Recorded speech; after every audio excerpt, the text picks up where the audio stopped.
Welcome to video lecture series in sociology. Today we are going to discuss chapter 1 titled as Structural Changes from your textbook Social Change and Development in India. We have already started discussing this chapter, and in the previous lecture we discussed the impact of colonial rule on Indian society, which means how British influenced the nature and structure of Indian society, economy and polity. This lecture will particularly focus upon the process of industrialization and urbanization. It is assumed that both these processes of industrialization and urbanization were initiated by the British in India. These processes led to massive or radical structural transformation of Indian society. To begin our discussion on structural changes in India, and particularly about the process of industrialization and urbanization, let us begin by understanding how do we define industrialization or what is meant by process of industrialization. Industrialization is a process of change that transforms an agrarian society into an industrial society by introduction of machine-based production and bringing about associated social, economic and political changes. How do we differentiate between an agricultural and an industrial society? Simply stating, agricultural society is a simple society which has a small scale economy and uses unsophisticated means of production for subsistence at domestic level. The production is primarily done for self-consumption. On the contrary, industrial society is a complex society. In industrial societies, production is done on large scale with use of machine and technology. The mass production done in factory is sold in the market to generate profit. Industrialization as a process of change world over was set in by Industrial Revolution. There is no exact date on which we may say that Industrial Revolution began. However, the 18th century saw the emergence of industry in Britain. It was the age of steam power, canals, marine, machine-based production in factories that changed the face of the British economy forever and later on world. What were the effects of Industrial Revolution? We can understand the effects or impact of Industrial Revolution on society, economy and polity. Let us begin by understanding what kind of economic changes Industrial Revolution brought about.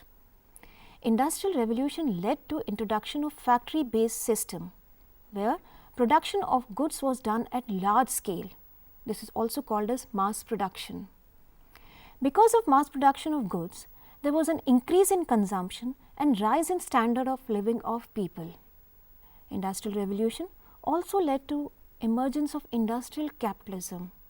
We already discussed about the notion of capitalism in the previous part of this lecture. Industrial Revolution also led to expansion of world trade, which also led to major political changes in the world system.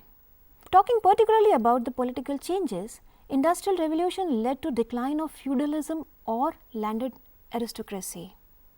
It resulted in growth of democracy. The industrial nations became the dominant nations in the world system.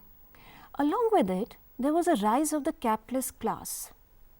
One of the contrary consequences of Industrial Revolution was that it led to imperialism and later on colonialism.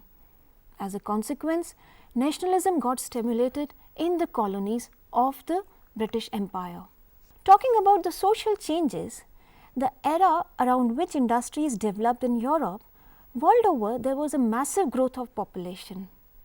This was because of development of more ways to keep a check on health and development of medicine, which led to decline in the death rate and rise in the birth rate. As a consequence, there was a massive growth of population.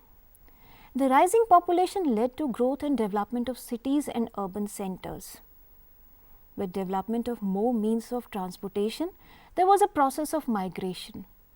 This process of migration led to mixing of cultures, and also new forms of stratification emerged.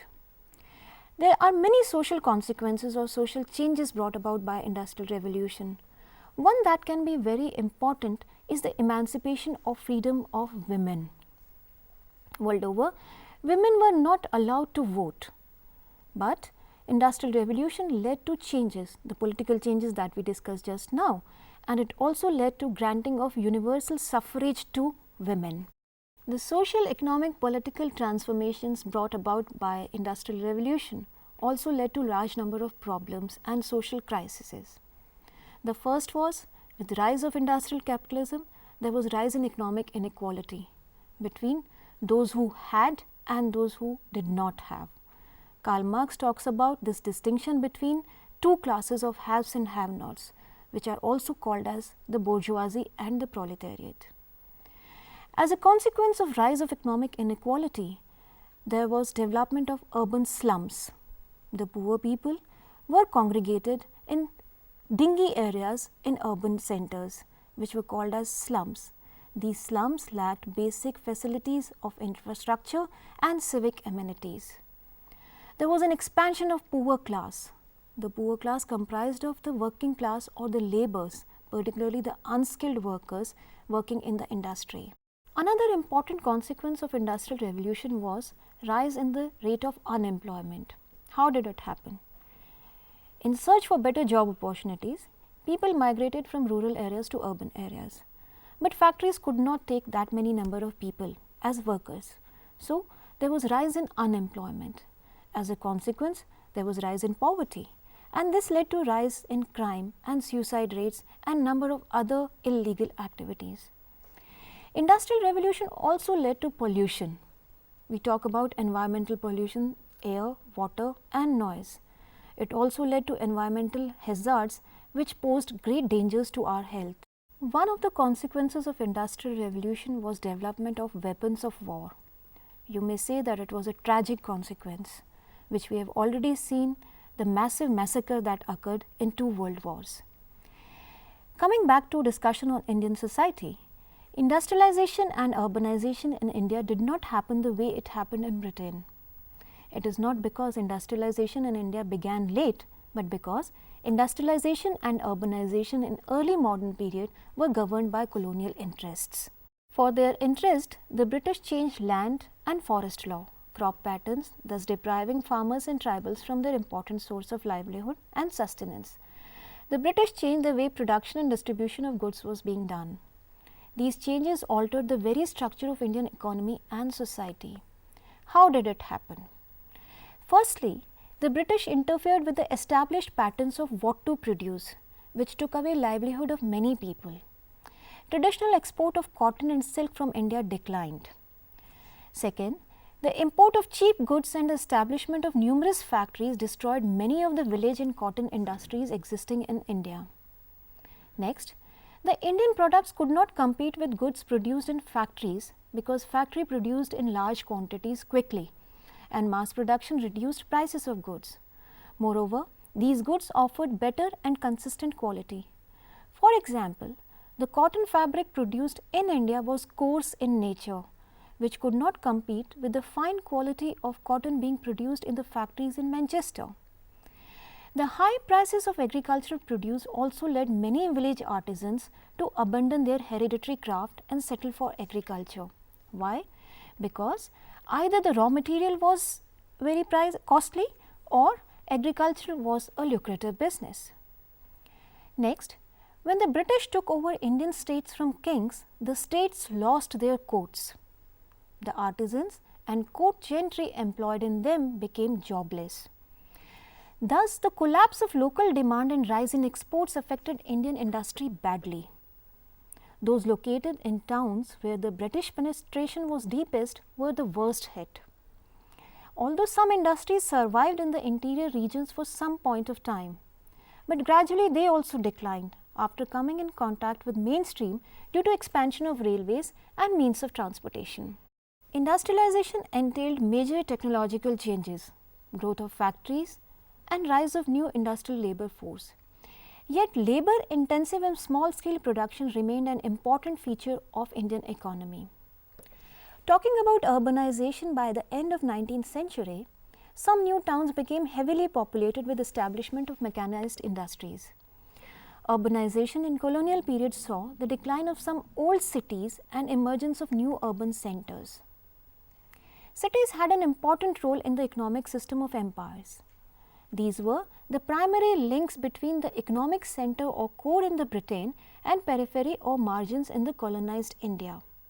Coastal cities of Bombay, Calcutta and Madras, which are now called as Mumbai, Kolkata and Chennai, were harbours from where raw material was exported and manufactured goods were imported. Along with the introduction of machine-based production, industrialization also led to emergence of new social groups and classes and forms of social relationships in Indian society. The cities, the new urban centers, were characterized by formal and impersonal forms of social relationships, which were very different from the village life. In other words, these changes in social structure established a new way of life, which was characterized by urban way of living.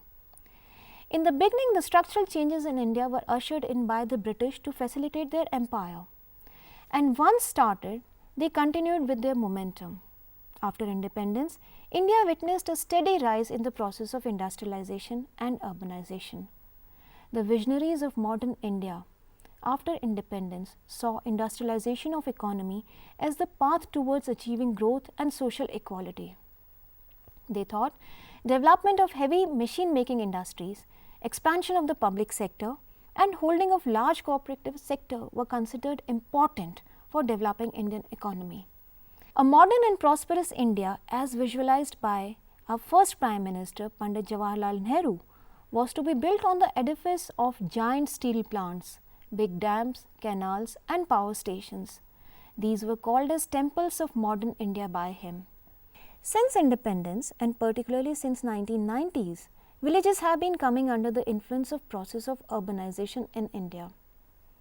If we analyze, one can see different patterns. The first is, there are villages from where a sizable population has migrated to cities in search of job opportunities. These migrants send money back home, which is called as remittance, for development purposes. They invest this money in developing their houses, their farms and their fields. Secondly, there are villages which are close to industrial areas or centers. At times, they are totally uprooted or their land is partially acquired for development purposes. In the recent past, you might have heard of special economic zones. These zones are industrial or urban hubs where industry is established and is offered concessions by the government. A large number of workers working in these special economic zones or industries live in the nearby villages and thus create demands for property and infrastructure and better facilities. There are villages which are totally absorbed in urban areas. These are called as urban villages and are urbanized in nature. They lack basic facilities and infrastructure. Their development is haphazard and not planned. You can think about your cities and imagine or identify the villages which have become now urbanized villages.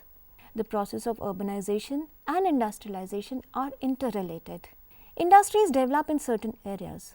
People from rural areas particularly, in search of better job prospects, income, education, health, migrate to these places, leading to growth of industrial cities and commercial centers. Together, these processes have brought radical changes in the nature of Indian society or in India. The structural changes that we discussed have resulted in cultural changes as well. Some of these cultural changes will be discussed in next chapter. Let us quickly summarize the points that we discussed in this lecture. We discussed the nature of industrialization and urbanization in colonial times and how Indian industry suffered a setback initially. Broadly, we discussed the nature of industrialization and urbanization in the pre-independent India and the post-independent India. And we also discussed the way both these processes have continued in post-independent India with a greater vigor since 1990s and how both these processes are interrelated and bring structural changes. In the next chapter, we shall discuss about the cultural changes brought about by these structural changes. Thank you.